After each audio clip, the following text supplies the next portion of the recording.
آج کی تاریخ کے اندر بھی لوگ یزید کی حمایت کا دم بھرتے ہیں۔ یزید استعارہ ہے ظلم و جبر کا، جور و زیادتی کا۔ کس طرح کوئی یزید کے ساتھ کھڑا ہو سکتا ہے؟ جس کے ساتھ کوئی کھڑا ہو اس کو کچھ تو اس کے اندر نظر آنا چاہیے۔ اور پھر مجھے بتائیے کہ ایک طرف امام حسین ہوں، ایک طرف یزید کھڑا ہے جس پہ پوری تاریخ کی گواہیاں ہیں کہ وہ شرابی تھا، وہ بندروں کے ساتھ کھیلتا تھا، اس کی پرورش ایک عیسائی قبیلے میں ہوئی، اس کی ماں کو طلاق دے دی تھی حضرت امیر معاویہ رضی اللہ تعالیٰ عنہ نے، اور جا کے ایک قبائلی علاقے میں اپنی ماں میسون کے ساتھ اپنے نانا بہدل کی تربیت کے اندر اس نے شب و روز گزارے ہیں اور پروان چڑھا ہے۔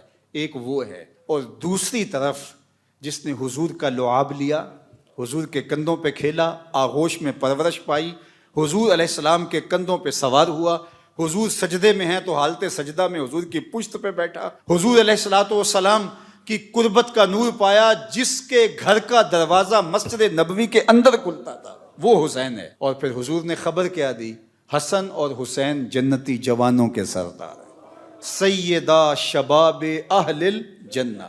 ایک طرف وہ کھڑا ہے جس کو حضور کی زبان سے جنتی جوانوں کا سردار کہا گیا، اور دوسری طرف ایک ایسا شخص کہ جس کی زندگی گناہوں سے، بدکاریوں سے، شریعت کی خلاف ورزیوں سے، جور و جبر، ظلم اور زیادتیوں سے بھری پڑی ہے۔ دوسری جانب وہ کھڑا ہے، میں تو نہیں موازنہ کرتا، موازنہ ہے ہی نہیں، چے نسبت خاک را بعالم پاک، کہاں حسین ابن علی اور کہاں یہ ناپاک شخص۔ اب اگر کوئی یزید کے لیے نرم گوشہ رکھتا ہے تو 100 بار رکھے۔ کند ہم جنس با ہم جنس پرواز، کبوتر با کبوتر باز با باز۔ اب اس کا میلان اگر یزید کی طرف ہے تو ظاہر ہے گندگی کا کیڑا کدھر جائے گا؟ گندگی کا کیڑا پھولوں کی طرف تو نہیں آ سکتا، اس لیے جس کی جو جنس ہوگی اس کو وہی قرار ملے گا۔ میں کہتا ہوں تمہیں یزید مبارک، ہمیں حسین ابن علی مبارک۔ اللہ اکبر۔ اللہ نے حسین ابن علی کو جو عظمتیں عطا فرمائی ہیں، جو رفتیں عطا فرمائی ہیں، جو شانیں عطا فرمائی، تو ہمارے لیے اتنا کافی ہے کہ حضور نے فرمایا کہ وہ جنتی جوانوں کے سردار ہیں۔ یہ معال کار ہے، یہ انجام کار ہے، یہ حضور نے ان کے معاد کو بیان کیا۔ مجھے بتاؤ، جو باطل پر لڑے اور بغاوت کرے اور عدول کرے اور وہ جنتی جوانوں کا سردار بن جائے، ایسا تو ممکن نہیں ہے۔ یہ بات ذہن میں رکھو، جنت کی سرداری اسے ملے گی جو کرائیٹیریا پہ پورا اترے گا۔ یہ رب کا نظام ہے۔ جو جنتیوں کا سردار ہے اس کے سجدے دیکھو، اس کا رکوع دیکھو، اس کا قیام دیکھو، اس کی عبادتیں دیکھو۔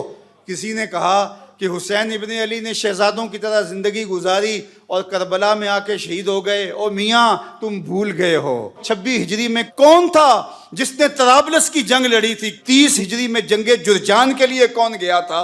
کون تھا جو میمنہ اور میسرہ پہ اپنے بھائی کے ساتھ کھڑا ہوتا رہا؟ تاریخ سے تم نے کبھی پردہ اٹھا کے دیکھا ہی نہیں۔ یہ حسین صرف مسلح پہ بیٹھا نظر نہیں آئے گا، یہ کئی جنگوں کے اندر کھڑا نظر آئے گا۔ حسین ابن علی نے جنگیں بھی لڑی ہیں اور سجدے بھی کیے ہیں، اور جو سجدہ حسین نے کیا آج تک کوئی کر ہی نہیں سکا ہے۔ اللہ اکبر۔ حسین ابن علی نے سجدہ کیا ہے اور حالت سجدہ میں ان کا سر دست قاتل نے کاٹا ہے۔ ہمارے لیے باعث فخر ہے کہ ہم حسین ابن علی کے ماننے والے ہیں، اور قیامت کے دن حسین ابن علی کے جھنڈے کے سائے تلے ہوں گے۔ یہ ہمارا اعزاز ہے، یہ ہمارا فخر ہے۔ اہل بیت کا پیار کتابوں سے نہیں ملتا۔ دین مجو اندر کتب اے بے خبر، علم و حکمت از کتب دین از نظر۔ تو یہ بات سن لو، پلے باندھ لو، اہل بیت رسول کا پیار یہ تمہاری تحقیق کا نتیجہ نہیں ہو سکتا، یہ کتابوں کی کتابیں پڑھ جانے کے نتیجے میں نہیں ہو سکتا۔ اہل بیت کا پیار پاکیزہ ماؤں کی گودوں سے ملتا ہے۔ تو ہمیں ماؤں کی گود سے حسین ابن علی کا پیار ملا ہے۔ اور اقبال نے کہا تھا، نام تو از پدر آموختم، حضور آپ کا نام میں نے اپنے باپ سے سیکھا تھا۔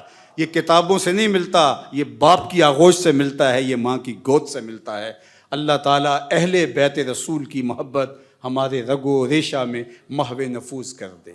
اور یہ بات ذہن میں رکھیے کہ اہل بیت کی محبت اصحاب رسول کے ساتھ کسی عداوت کا سبب نہیں بنتی، اور یہ بھی ذہن میں رکھیے کہ اصحاب کی محبت اہل بیت کے ساتھ دشمنی اور بغاوت کا ذریعہ نہیں بنتی۔ اہل بیت نبوت بھی ہماری آنکھوں کے تارے ہیں، اور اصحاب پیمبر بھی ہمارے دلوں کا قرار اور سکون ہے۔ اور صحابہ کے لیے اہل بیت کی محبت دیکھیے، اور اہل بیت کے لیے صحابہ کی محبت دیکھیے۔ صحابہ اگر اہل بیت کو حضور کے کندھوں پہ دیکھتے ہیں تو حضرت عمر کیا بول رہے ہیں؟ واہ واہ کیسی سواری میسر آئی حسنین کو۔ تو حضور مسکرا کے کہتے ہیں عمر سواری دیکھتے ہو، سوار بھی تو دیکھو۔ اللہ اکبر۔ اور ادھر حضرت امام باقر سے پوچھا جاتا ہے سیدنا صدیق اکبر اور حضرت سیدنا عمر کے بارے میں، تو وہ بولتے ہما امامان عادلان کانا علی الحق و ماتا علی الحق۔ وہ امام تھے، حق پہ قائم رہے، ان کا انتقال بھی حق پہ ہی ہوا ہے۔ تم نے کہاں سے دین لیا ہے؟ اقبال بولا تو کہ نشناسی خفیرہ از جلی ہوشیار باش، اے گرفتار ابو بکر و علی ہوشیار باش۔ کہا یہ تیرے ساتھ ایک دھندا کیا گیا ہے کہ دو کو الگ الگ، جو حضور علیہ الصلوۃ والسلام کے سینے سے پھوٹتی ہوئی ضیائیں تھیں، مشکات نبوت کا نور تھی، حضور کی تربیت کا عکس تھے، ایک حضور کا خون ہے، ایک حضور کی تربیت کا رنگ ہے، ان دونوں کو الگ الگ خانوں میں بانٹ دیا گیا، اور یہ امت کو تقسیم کرنے کا ایک مکروہ دھندا تھا۔ تو کہ نشناسی خفیرہ از جلی ہوشیار باش، اے گرفتار ابو بکر و علی ہوشیار باش۔